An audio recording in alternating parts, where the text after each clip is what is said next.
Digər yerlər irfan adı ilə düşmən bəzən elə işləyir. İnsanların ancaq vəzifəsi əxlaq, irfan, sizin işiniz yoxdur ictimai siyasi proseslərdən. Əsl irfan, əxlaq hamısı ictimai siyasi proseslərdədir. Ora bizim üçün həqiqətən Allahın məhzəridir. Vəzifələrimizə əməl etmək bizim böyük ariflərimiz. Eyni ilə də ictimai siyasi xadimlərimiz, böyük şəxsiyyətlərimiz elə əxlaqı, irfanı vəzifəyə əməldə görüblər. Nə düzgün əməl etsək, and olsun Allaha deyirəm, istəyir bu gün Azərbaycanın daxilində olan İslam düşməni. Həmin o düşmən ki, bizim hicabımıza əl uzadıb. Həmin o düşmən ki, 1999-cu ildən pasportda, bu bizim qeyrətində sataşıb, onu biləsiniz. Pasportda ana bacınızın şəklini qoymur hicabla çəkdirək. Artıq neçə illərdir keçir. Bir müsəlman üçün bu artıq ardır.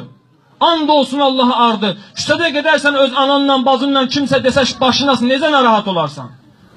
Və özünü saxlaya bilmərsən, heç alimdən də soruşmarsan ki, mən neyiniyim ona, bilərsən neyniyərsən.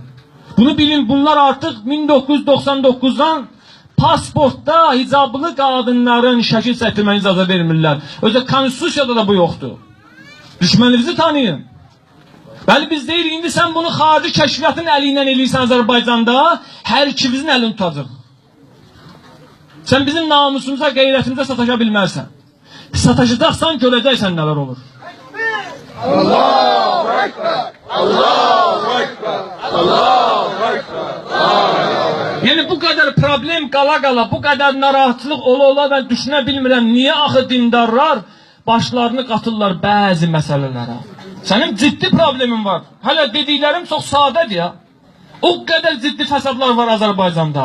O qədər gənclərimiz istəyir oğlan olsun, istəyir qız olsun, fəsada doğru gedir. Bunun günahkarı biz kimlərdir? Birinci növbədə Allah bizlərdən haqq hesab eləyəcək bunu, biləsiniz. Quran ayələrinə əsasən, hədislərə əsasən o cəmiyyətin ziyalısı, alimi, biləni, agah olandan Allah sorğu-sual eləyəcək.